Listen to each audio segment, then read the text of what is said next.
Well, during a 5.5 hour executive session of the board that was held today here at Batavia Downs, Mayor Brown, who it has been confirmed was one of two candidates who came here and did an interview and who they took great lengths to keep away from reporters and cameras, was one of the two. And when it was over, the board came in and they adopted a measure just within the last half hour, Scott, offering a contract to Buffalo's longest serving mayor to become the next president and CEO of Western Regional Off-Track Betting. It is, of course, a public benefits corporation. It services 2 cities and 15 Western New York counties. Its longtime outgoing CEO, Paul Wojtasek, or Henry Wojtasek, rather, I must correct myself, that's Henry Wojtasek, agreed apparently to stick around through the end of the year. He is making $275,000, but when we asked what Brown would be paid, we were told that that salary is still being negotiated. And we also pressed a little bit with a board member as to when Mayor Brown might start this job if he accepts it, and they stressed he hasn't accepted it yet, as long as Wojtasek is sticking around through the end of the year. Here's what we were told. We plan, if he does accept the terms, we would like to bring him in as soon as possible. He would still have to get his gaming license, and Henry could keep him up to speed on what's going on. Are you shooting for October 1st? Well, you still have to get a gaming license, so that, you know. How long does that typically take? That could vary.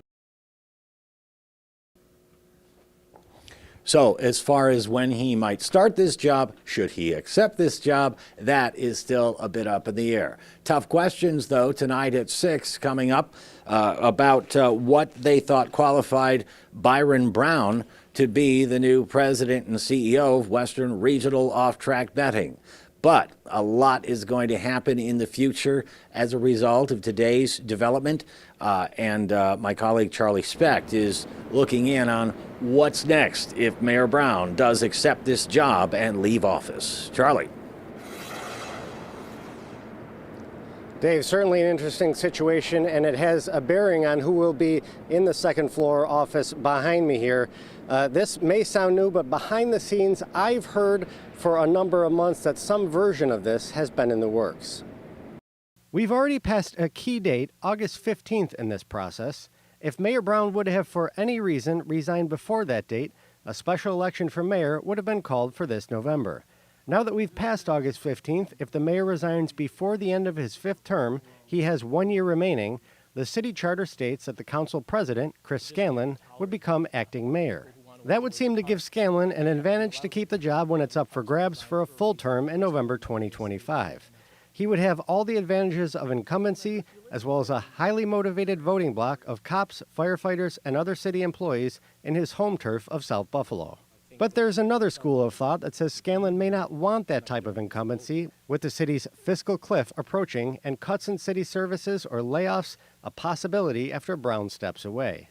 That could open the door for someone like Assemblymember Sean Ryan, a West Side Democrat who is said to be interested in running for mayor and who could not be tied politically to the city's fiscal problems.